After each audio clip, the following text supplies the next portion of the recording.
مرسی T V, پیغام رحمت۔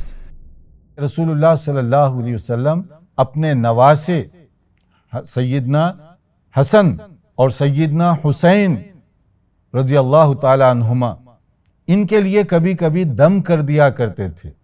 چھوٹے بچوں پر دم کرنا، یہ مسئلہ بھی سن لیجئے، اور یہ بھی حدیث کے ذریعے سے۔ اور وہ کیا ہے کہ رسول اکرم صلی اللہ علیہ وسلم اپنے نواسوں کو کہا کرتے تھے، اِنَّ أَبَاكُمَا كَانَ يُعَوِّذُ بِهَا اسماعیل و اسحاق، یعنی تمہارے باپ یعنی دادا جد امجد ابراہیم علیہ السلام، کیونکہ رشتہ اور نسب تو وہیں سے چل رہا ہے نا، تو تمہارے جد امجد ابراہیم علیہ السلام اپنے فرزندان اسماعیل اور اسحاق علیہ السلام کو ان کلمات کے ذریعے سے دم کیا کرتے تھے۔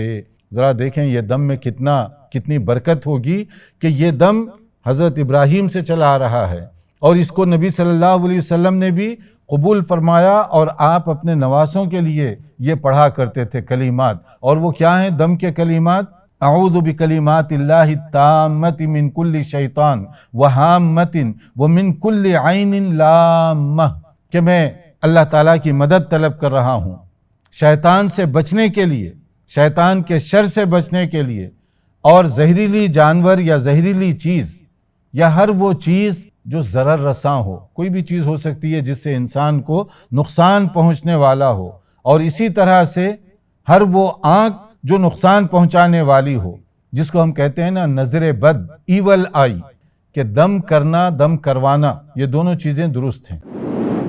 مرسی ٹی وی کے مزید ویڈیوز کے لیے ہمارے چینل کو سبسکرائب کریں اور بیل آئیکن کو کلک کرنا نہ بھولیں۔ جزاک اللہ خیر۔